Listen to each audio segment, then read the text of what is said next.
Žiūrėjo.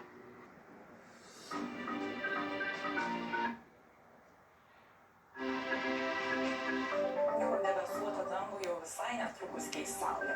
Be to grįžta jau pasiilgta didesnė vasariška šiluma. Jau pirmadienį sparčiai kils temperatūra, bet dar daugelį rajonų klius lietaus. O antradienį virš Lietuvos stiprės aukšto slėgio sritis. Debesis sklaidysis trumpai palis tik vietomis, galima perkūnija. Naktį matomumas kai kur prastės dėl rūko, atvės iki 11–16 laipsnių šilumos. Nepastoviai debesuotą dieną šils iki 22–27 laipsnių. Trečiadienį lietaus tikimybė jau bus nedidelė, dažnai bus galima pasimėgauti saulės spinduliais. Naktį bus silpnas, o dieną vidutinio stiprumo šiaurės vakarų vėjas. Naktį temperatūra žemės iki 11–16, dieną vėl kils iki 22–27 laipsnių šilumos. Ketvirtadienį orai taip pat puikūs. Debesis dar labiau prasisklaidys, lietaus tikimybė maža.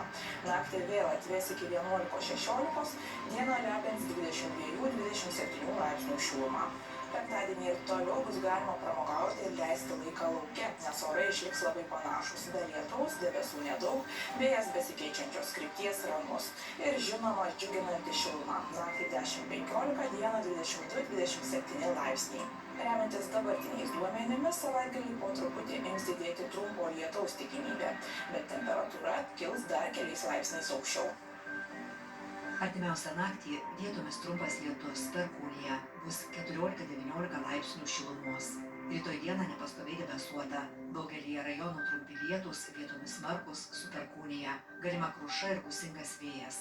Šils iki 25–30, Kuršių nerijoje 22–24 laipsnių.